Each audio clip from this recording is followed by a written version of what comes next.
89 of our 91 executives volunteered pay decreases across, and it was all volunteer. It was an organic thing. And this is what I talked about, living into our values of our success as a consequence of our collective involvement. These were our executives. Then other employees joined as well. And this is something we did not ask nor require. It kind of grew from within. Welcome to The Deep Dark, a business podcast where we ask seasoned minds to excavate their history, pulling out the best insights, the hardest moments, and yes, golden epiphanies. Somewhere in the stories and laughs, we all get a little smarter and feel a little better about our own business ventures. Remember, if it didn't hurt, it doesn't count. Your hosts are Chris Lyon and Tim Douglas at the Fidelis Creative Agency. So strap in and get ready as we plunge once again into The Deep Dark. On this episode, we're exploring what it takes to run a business with over 1,500 employees. Curtis Hite is the CEO and chairman of Improving, a software consulting and training company which he founded in 2007. With a focus on conscious capitalism, he has grown a multi-million-dollar company, 1,500 employees with 15 offices. He's providing software development, technology consulting, and agile training and coaching to clients globally. In this conversation, Curtis highlights the great importance of company culture and explores authenticity in the workplace. He knows the secret to building a great company is by starting with the right people with the right mindset. So, culture, above all, is his focus. This episode is chock full of insights, inspiration, energy, and a lot of levity. Enjoy this episode of The Deep Dark.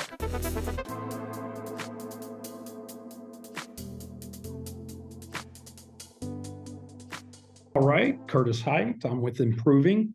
We are a modern digital services company, been in business for about 17 years. Quite proud of what we've been able to accomplish here collectively as a group and as a company. It's not just a bunch of individuals or a few individuals, but we're a collective team, and I think we've done some good things. Happy to be here today. Awesome. And where are you located, Curtis? I'm personally located in our headquarters in Dallas, Texas, but we have 4 offices in North America. Well, and Dallas seems to be the place here lately. I tell you what, we were speaking to a lot of folks in Dallas. Business is happening in Dallas. Yeah, I did see on your website that you, y'all are you're pretty differentiated. You have everything from training to the customized software piece. There's a lot that you're doing. Yeah, and we consult, we train. We build a lot of high-profile software for other companies, but we're pure services. So, gotcha. Awesome. Well, so you said you've been in business for 17 years. Did you start the business yourself? Did back in 2007. Although the namesake comes from another company that we merged with very early on. We started a company called Blue Ocean Group, and within a few months merged with a company called Improving. They were the training side. We really were going to be focusing on consulting services. I knew the two gentlemen who became partners, so it was, and loved the name Improving, so we adopted it. Yeah, when I was perusing your website, I was like, he spent a lot of money for that URL, and that was, take it from a marketer, right? When you're looking at it, you're going, wow, how did he snag that one? Lesson learned. We had an opportunity to get it for, let's say 10,000 the first time we asked, and we were starting out. I said, no, that's too much. But as we grew, they knew about us, and they kept on raising the price, and we had to pay a pretty penny when we. I'm sure. Mm-hmm. I'm sure. Well, you've been on a good journey. Obviously, you're successful, and things are going well. So, my first question to you, if you can elaborate, what really sucked on this journey? What was tough? There are a lot of things that suck on a journey, and that's an interesting way to phrase it. We learn a lot of lessons through our challenges, and I might go back to the company prior to this or how this got started. Previous company, which started back in 1998, partner in that, we sold it to another company, and I was the CEO of their North American operations. Back in 2006, they decided to let me go. That was a priority. And our financial performance was pretty good. And for one reason or another, again, companies may have their prerogative. They decided that that was the best path for them. And I really, the way it was done and handled just stripped some of my personal dignity. I had Sure. had no intention of getting back into this business. And I felt I needed to prove to the people around me, but more importantly to myself, that that was a mistake, right? There was Mm-hmm. insecurity there and that sucks. I know a lot of people have been let go at some time or another in their career, and it shakes your confidence. Sure. And I will say that was kind of the roots of our beginning. So it kind of were born Right. in later on. You find out that all the people around you still liked you, still respected you. But in my own head, I was telling myself the story that they didn't. Yeah, Wow. and that's my own insecurity. Right. Yeah. You said something there that really, really hits home. And you and I have an acquaintance that we both know. Actually, I'd say a friend. And one of his go-to statements is, "Don't tell yourself stories. Don't tell yourself stories." Right. And he tells me that quite often. And I can understand how did you get over this mentally? How did you get over that hump? What did you have to do? Well, at first, it was the primary driver, right? And Hmm. okay, prove to myself and the people around me that I'm not a fraud, that it wasn't just back at the last company, but I can really do this. And there's some pretty strong motivations there. But that quickly moved, that quickly transitioned, to be quite frank. Within a year, you kind of forget about that for the most part. And you're like, let's just succeed. Let's do something good Right. together. And Yes. so the focus quickly shifted, which was good for myself, good for the team, and good for the organization itself. So that's what we did. And early on, we enjoyed a lot of growth. We have several chapters that went on in our company. We faced challenges since then. And uh, but what I can say, one of our values is involvement, and we describe that our success is a consequence of our collective involvement. And what I can say is, through the last 17 years, through our ups and downs, our trials, the good times and the challenging times, it is our team that has gotten us through. Right. And that's so true. It always is. It's so funny you say that. I have when I was very young, I had a newspaper route, right? They say that that's always a key to success. And I had this newspaper route, and on the newspaper route was an executive. And he gave me some advice one time that said, "You take care of people, they take care of you." And that's been a driver. I'm hearing that in what you're saying. And I love that. I love that involvement piece. It is a key to business, and I can hear it in you. So you said there were ups and downs. What was the first failure in creating this business? Um, there are a lot of failures. Failures is a strong word. It is. I will. I'm going to say challenges, because um, pure failure, the team has helped us to avoid a lot of those. But I can tell you one of them. I don't know if this is the first one, but during COVID, right at the very beginning, a lot of business went around and we were growing, it went away overnight. It did. A lot of All of it. businesses just trying to figure out what they were going to do. Well, that put us into a very difficult situation, and it put us into a position of having to do layoffs. Hmm. Personally, I view that as a failure, right? Just because I desperately don't want to do that. I know the pain that layoffs tend to provoke in people. I experienced one myself, as I mentioned, and so that was a challenge that really the company had to work through. One, we are proponents of conscious capitalism, and some people think that if you're members of this movement, that layoffs are out of bounds. It's not true, but then you start taking a tax. You get a tax from some of the people inside the company, especially the people that may have been laid off. It was about 8% of our workforce. I'm not proud of this. There's no, right? You don't take any glee or satisfaction in having to make decisions like that. But it was in order to position us to get through a very tight market. We were ineligible for PPP. Right. And because we had private equity that had just recently invested in improving, that prevented PPP from coming our way. So imagine having a company that loses 25% of its clients or like American Airlines was one of our clients. They got hammered. You can't blame them for having to reduce us. And we had to find this challenge. Right. And sometimes you feel alone when you're in the position. And I'm very fortunate that in this moment, it started very grassroots and was organic, but 89 of our 91 executives volunteered pay decreases. Wow.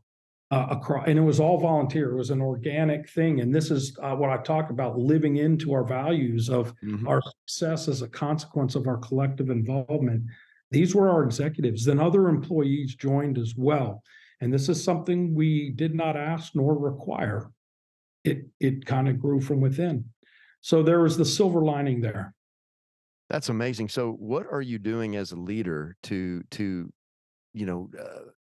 catalyze, to make sure that this involvement is happening and that you have that culture that they stood up to do that for you, or for, let's say, for the company? Probably not for you personally, but for the company. Yeah, a few things. We try to live into that value in other ways. When we started the company, there aren't a lot of owners, but I reserved 87% of the equity for our employees. And this is a pari passu equity. So had voting rights. There's only one class of shares. So literally from day one, I could be voted off the island of the very business that I was the key founder and starting from day one. Yeah. Yeah. You got to lead in that case, because otherwise people vote you off the island. And then, so that helped. The fact that so many people have an ownership piece, but we also do profit share and for everybody, and trying to share in the success. If our success is truly consequence of everybody, then why wouldn't we share in the monetary success? So we try to create a culture, an environment that lives into that this is everybody's, that kind of like, let's say, Texas A&M, right? I heard a coach once say, you don't play for the name that's on your back. You're playing for the name that's on your chest. Improving is the name, and we're all one part of one team. And I think we have more than 100 best place to work culture, best place to work awards, which talks about our culture. We're not a perfect place, but we're trying. So focusing on culture helps you in these adverse times.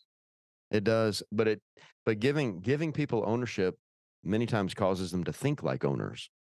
And that is probably, the biggest part of all of that. And when you have people thinking like owners, it becomes sacrificial.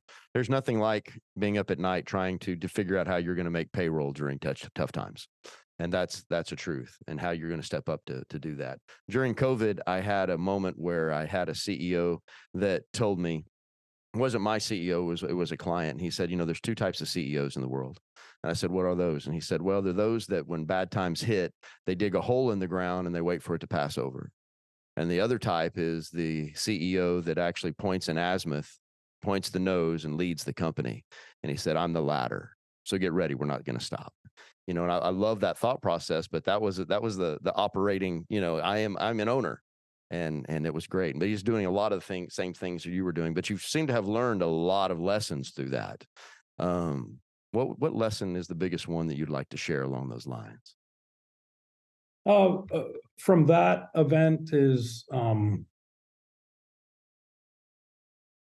it's not a lesson. It was a remembering, is that keeping a business on track. Right. You know, you mentioned not hiding in the hole, not waiting for the storm to pass, but steering the ship through the storm. It is a difficult endeavor. It requires resilience and strength, and you are better off with people on the boat with you than doing it alone. And I do see a lot of executives or leaders trying to do it alone. And I think that that makes the job significantly more difficult than so that's an important lesson, and it was reinforced in just spades when you see these people that are essentially, you know, sacrificing what they felt they could in their own in a very uncertain time. Then you find them working more for less, so they're putting in more hours while they took. But somehow you have this group that's all getting through it together, and you're not alone, and that's not alone is an important lesson. It's the biggest lesson. I can tell you that's been a big part of my life. You know, many people aren't going to agree with me on this comment, but I'm going to tell you that I'm not a believer in rugged individualism, because at the end of the day, you're all by yourself, even if you accomplish anything, and there's nobody to enjoy that win with. Right. So it's always better when you take the team with you. Absolutely. Oh, I'm highly competitive, and one of my favorite, and people notice this in me, but once I tell them this, they agree. I don't like individual sports as much as I like team sports, because winning as a team is so much more rewarding to me than an individual win. So, the win of the team is very important. Yeah. So you and I would have been the same class here at Texas A&M if it wasn't for my field trip.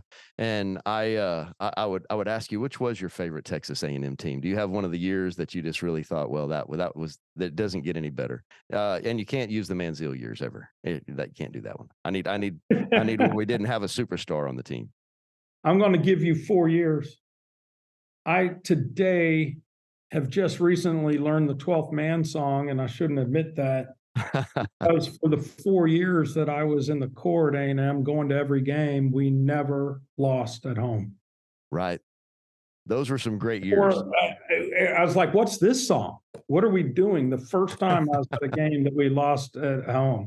So I believe that was like 87 through 91, where we just had this home field wrecking crew. Oh, yeah. Advantage. The wrecking crew years. Oh, it was superb. It was great. It was so much fun. I've got to admit, if you didn't get addicted at that point in time, you didn't get addicted. I did have a couple favorite players, Quentin Coriat and Bucky Richardson.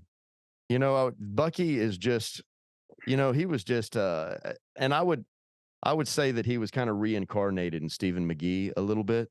And that one Stephen McGee last game that last time that he played Texas, and he man, they just ran him down the middle of the field over and over and over, and he just took it, right. And I'll always admire him for that. I surely will. Yeah. I've asked him many times how his head felt after that game, and yeah, it was obvious that he was, you know, he was hurting pretty good. But, you know, so as you were going through business and you're doing something, is there a code you cracked for success? Has there been something that, let's say, a process or a code where you can go back to it and you say, okay, this is next, this is where I'm going. This is a great decision, and I know this works. Is there a code to that? I sound like a broken record, but I think the path to success is to try to listen first. And when I'm trying to make very important decisions, the first thing I do is try to take counsel from people that have relevant information around me that I know will be objective, that will be very truthful with me one way or another, and know that I'm not selecting from just my own ideas, but from a whole lot of people's smart ideas. And tends to be my philosophy. And that that general framework tends to help, right? Because it's now not just one person that has to come up with all the good ideas. I don't know. I might come up with 5% of the company's great ideas, right? And the other 95% comes from everybody else. And maybe I'm being too generous with myself. Who knows? But it really sets the picture that um, don't try to do it on your own. Often that's what the prideful. A lot of people, if you're in a similar position and starting business, don't make that mistake that you have to have all the answers. Probably the wisest people realize they don't. Right. And that's so true. Having that holistic view of business, we talk about it here all the time, and we talk about it to our clients. And many times we have a client, and of course we're a marketing firm, so everybody thinks in this day and age that through somehow we can measure every bit of success and we can put it back to a single moment, a single decision, a single thing that had happened. And we talk about this holistic view that unless, and breaking it into categories, unless your operations and administration are just as strong as your biz dev, that things still don't work. Right. I don't care if you have the best salesmen that are out there. These things have to be put together. And that holistic work is essential to anything you're going to do. A business with no sign is a sign of no business, of course. And I know I sound cliche-ish there, but as that goes, having your work team that actually takes you down the road is absolutely more important, and to do what you say and say what you're going to do. But as you're going through these things, there had to be a point in time when you very first got started. You had the layoff. You're going to go ahead and you're going to start this business, and you're having to formulate at that point in time, probably without a total team. You're having to think, all right, how am I going to do this? Was there a handshake? Was there a person that helped you down that road that helped guide you? There are a few. You mentioned handshakes. A bank partner of ours from my previous business, and this was Silicon Valley Bank. And there was a lot about this bank that I respected and still do. But in the first business, one of our largest clients was Enron. And overnight, Enron went away. And they didn't pay us the millions of dollars that was owed to us, because we had helped build Enron Online. And I have to remind people, we just build the software. We're not telling people how to use it for criminal activity or anything. But and when we did that, we owed a lot of people money, a lot of our suppliers that we simply couldn't pay, including bank. And I can remember being in conversations with the bank, and I'm like, you can't put too much pressure on us, or we would have to file for bankruptcy. And they were a partner, and they didn't. And Wow. and instead, it took me 2 years, but I paid every debt and that we had. The bank kept its money. We kept our solvency so that they got all of their money as well. And it was 24 months of just relentless, resilience and fortitude to make sure that happened. Well, now play that forward when we go to start this business. They did not require a personal security on the loan to start the business. Amazing. They remembered. And so I always considered them a huge partner in the startup of our company. Then I look at personal mentors, and that was also here. He was a partner in the startup of this business, but he was the one that hired me out of college into Raytheon at the time, E-Systems in Garland, Texas, why I'm here in Dallas today. His name's Barry Rogers. And this gentleman today is retired loosely. He works when he wants. He doesn't work when he doesn't want, right? And the things I learned from him, or still do today, as I reflect back on his behaviors and how he led and how he managed people. Sometimes I cringe when I think of myself and maybe how I acted, but he always seemed to act with incredible ethics and moral integrity, plus even keelness. And I would put him up at the top of one of the mentors at the beginning of the start of this partnership, Right. because the time we started this partnership, his humility and things like that, he was okay with me being in charge. You know, that is a common denominator for a lot of entrepreneurs. I think there's this misconception that somehow an entrepreneur just makes it work, and it's not true. It is absolutely work. You have to depend upon others, but that one person that comes, and the conversations we've had so far in this podcast is there always seems to be one person that helps set that trajectory, and we often ask the next question is, you had already talked about it, that he was an employer of yours early and you kept the relationship, but how do you find that person is what many people ask, because they're lost many times. And even though the business is going well, they know that if they're going to build and scale and take care of people, that they need to be able to find those people. That's a tough thing to do. How do you go about finding the right people? If you're young, and I've been criticized for saying this, but I am going to repeat it. If you're young, finding a way to differentiate yourself kind of attracts people to you. And in the current work environment, that can be at some organizations easier than it ever was. Here's one thing: go into the office. We at Improving, just for the record, we don't have a requirement to come into the office. Okay. However, all the executives are in the office all the time. And when there's not large crowds of people in the office, guess who we notice? We notice the people coming into the office.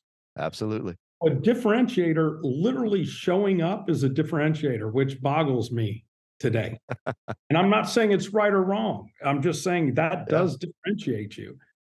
And the second thing is, if you stay at a job for 3-4 years, that's going to differentiate you as much as great work will. And those two things tend to reverse this. You gain the attention of many of the people that might serve as a mentor for you. Mm-hmm. And I know it's happened at our company several times exactly that way. It might not be the best programmer, or it might not be the one that the client likes the most. Right? You have to live into your own excellence in some way. But it's going to be the one that is right here, that when I go, or our chief of staff goes to the break room and they're eating lunch, that you can sit right next to and start talking. Yeah. Trust is a two-way street, right? Yeah, Your mentor has absolutely. to trust you as much as you trust them. Yeah. Yeah. And so there's some advice there in gaining a mentor. Now, maybe you don't have that environment, or you want to accelerate it. You'd be surprised how many people are willing to invest a little of your time if you truly respect them and listen to them. It's true. And ask. People want to make a difference in other people's lives. I can remember this gentleman, Barry. I would ask him all the time, what can I do? What can I do to assist you? But what can I do to make myself better? And I'm surprised how often people don't ask. It's funny you say that, because I don't know where this is broken down.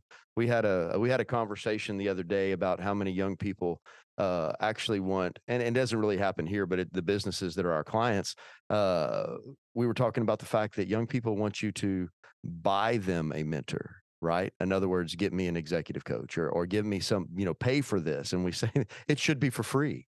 There's plenty of that out there for free. All you got to do is go start to build that network and make sure that you find the right person. Be very, very, very thoughtful about who that person is. But that one handshake, or that one relationship, can change a trajectory. Now, we've talked a little bit about, there had been some hard times. especially in the prior, and then you know about how COVID went and other things. But what went shockingly well? That's always the fun part. There's some things that had to have gone shockingly well. Shockingly, I'll use the key word. Shockingly well would be the rebound from COVID. We went into COVID about 440 employees. We got down to 409 when we kind of restructured. And then for the next 4 years, we grew to over 1,600. And across 3 different countries, the United States, Mexico, and Canada, with about half of those outside the United States. And that went shockingly, surprisingly well. But we have a great team. And even in this economic environment we find us today, I know all the sources would say we're not meeting every checkbox for recession. But amongst my friends that are CEOs, there are more challenging times expressed behind closed doors than I've heard since the dot-com bust. Right. So it's a challenging economic environment right now, despite what economic indicators say. Yeah, all CPIs across don't really tell you. They're kind of stagnant. But I will have to agree with you on that. What we're finding most of all here is that CEOs know there's a dire need, and they're torn because they know that they can't be stagnant, as we've said. But the other thing is that the credit markets have tightened and they're holding on to cash. And so when they start to hold on to cash, whether they say we're in a recession or not, cash is the key. Cash is king, and you have to be ready to invest in yourself, invest in that business, and once again, you dig a hole and let the storm pass over, or do you point a direction? And there's really no big choice. You stay in that hole long enough. Yeah. There's what's interesting is there's a third choice that I've been in with some business partners in previous business, and that was run away and hide. Sure. And right. But if you aren't going to run or quit, then you have do you just try to dig a hole and wait out the storm, or do you not let the storm prevent you or paralyze you?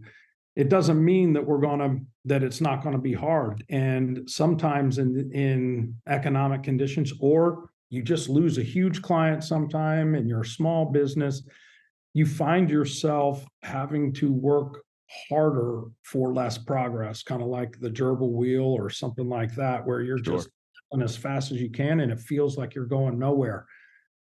What I can tell you is you probably would be going backwards if you weren't going nowhere. There you go. So give it your all. Yeah. And keep your head up and do what you can. I love the thought process. That is where we come from. And it kind of leads me as we go through here. How was it when you were did you scale up because there was just a ton of business coming in, or did you see what was going to come and you knew you needed to be able to handle it? It was a prime opportunity.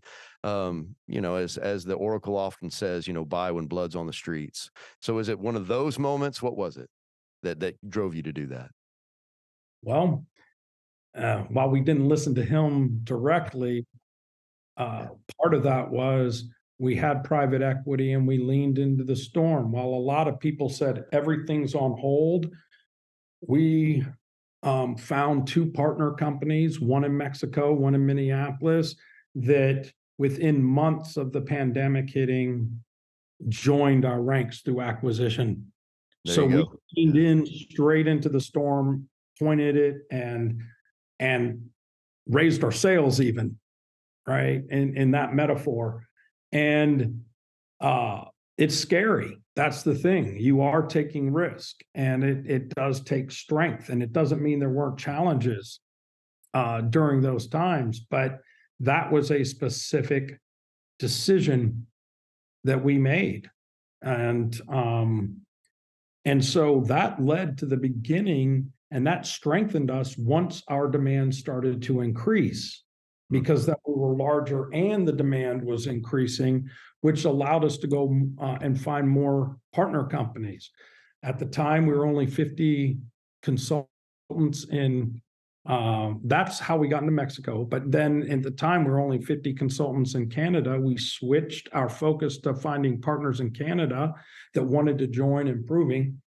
And we now are in 4 cities in Canada with over 300 consultants there. So it's a combination of organic and inorganic growth, and a great team that allows us to do that with the framework culture.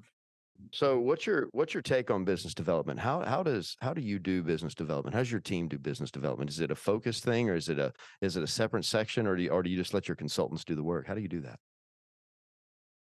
Well, organizations like ours, if you're going to be in a growth mode, becoming too reliant on a single method or approach can potentially be dangerous.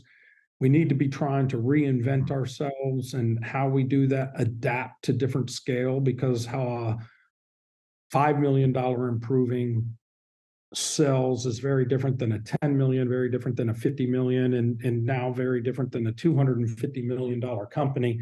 So we have to take an honest look, not get overconfident, not get lazy, while maturing and starting to try different things. We are in this process of maturity as we try to live into some of our other goals over the next 5 to 6 years. We want to be a challenger brand. We want to be over $1 billion in revenue, and with the option, if we choose, of going public. And there's a lot of work to be done and a lot of maturity, and that's what we're focusing on. But it's a team effort. I keep on saying that, but this one, beyond anything, I would say that 70%, if not more, of our leads come from outside of our sales and marketing team. Our consultants, our non-sales executives, our recruiters find business. I would say over 7%. And we don't count that against the salespeople, because they are doing a tremendous job of closing business, keeping existing clients happy, which a lot of companies can get their eye off that prize too. Man, keep what you have. It's the best client to have, right? Not the new one, and the one you have. Absolutely. That's exactly right. So I think about so many of our clients. We have a large client. We get a lead from a consultant, the same, that turns into training. Our training department does a phenomenal job of working with people. We simply ask and follow up with the people that went through training. Eventually, they they have a need for an assessment. The assessment goes well out of one office. Then the next thing you know, we have a project out of another office. And you had 20 people, realistically, 20 people involved in making a $5 million booking. And everybody played a small role that added up to a big booking. But like you said earlier, because you do hold out equity for employees, they're taking ownership. They're looking for opportunities, because the better that you do as a company, the better that they do as an individual, right? There's a profit motive there, I'm sure. And while everybody doesn't have equity, a lot of people do, but not everybody. When it comes to business development, anybody at the company is eligible for lead referral. Even if it was you went out networking one day to a technical user group, came back, give a card, you're going to actually get a significant amount of what we pay from a sales commissions perspective. That is awesome. Yeah, that's a great idea. That's a great idea. Focusing on sales. That's incredible. So as these went, and we're talking about success, you have great things in place. I want to go all the way back to when you were very first starting, or when you were getting the idea to start. And I'm going to use the word epiphany, right? Was there an epiphany when you said, I can do this? Was there something that made that happen, when you just one day you were like, hey, this is it. I'm moving my feet? That would have to go back to my first business. And because I was part of a large systems integrator, which was E-Systems, and later Raytheon. I was 139662. They preferred numbers to names, which is kind of interesting. That tells, but Right. I'm very entrepreneurial in spirit. My father's the opposite, 2 jobs his entire life, and they were great jobs. It was just 2. And I'd been there, had a lot of entrepreneurial ideas. There's an email, perhaps a story at another time, that was quite motivating. And effectively, it was like, well, if this idea is not wanted here, I'm willing to try to do it. So jump ship with that same mentor that I talked to you about. And we started with several other partners at the time, 3 from outside of Raytheon. And we started this business called Expeed, which we sold to Valtech. And then when it went public, and then we went through the .com and that whole fun story where, the ups and downs and roller coaster ride. That's awesome. There are those times. I can tell you that when I decided to leave government work, we'll put it that way, man, there had to be an epiphany, because I had always been an entrepreneur, and I wanted to start my own business, and so I didn't go the bank route, no corporate bankers. I went the VC route and later the PE route. But when it started, I'll never forget, I was living on a golf course at the time, and I had the whole back of my house with sliding glass windows, and I had put all the structure together, and it was time to move my feet. And yet I was sitting there looking out that sliding glass window at 4:00 in the morning going, how do I move my feet? What is it that I do next? Right. And that is a hard time. Did you go through something like that? Was that moment where you're like, well, what's my first step? Yeah, I still experience that, to be honest. Right. If you're growing, then you're experiencing new things all the time. And often when you are not, you're experiencing new things. And it's something that's often misunderstood, that it doesn't come easy to every entrepreneur. It's not an easy thing to take that step. It takes a lot of strength.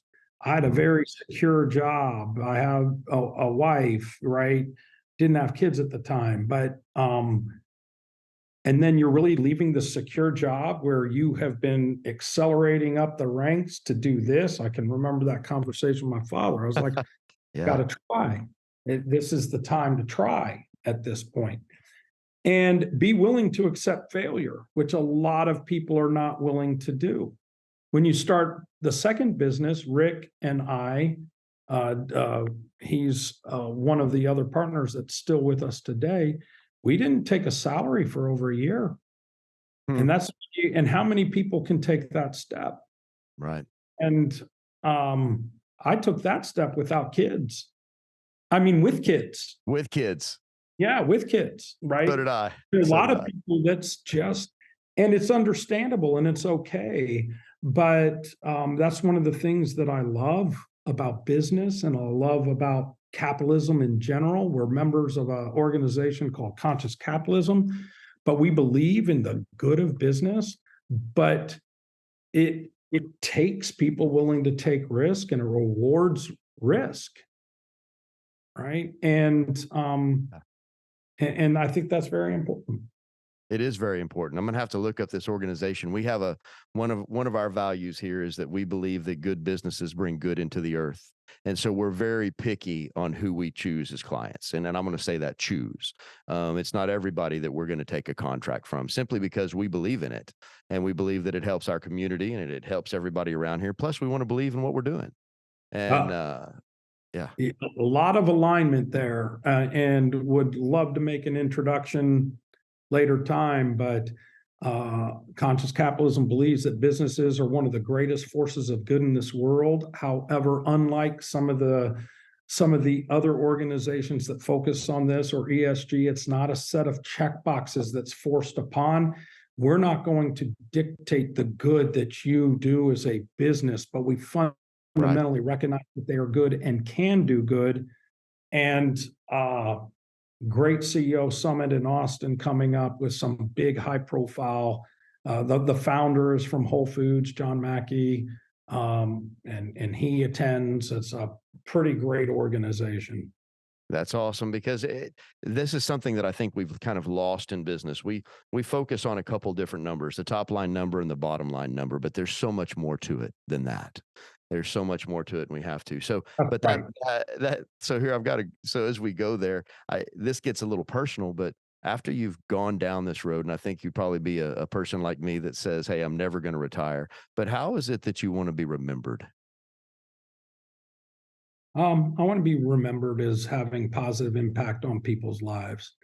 And that is I am driven by this, whether it's my friends or my two children, our employees, partners, family, fiance. It just drives me that I don't want to be a drag on people's lives. I want to be a positive influence, and that's what I want to be remembered.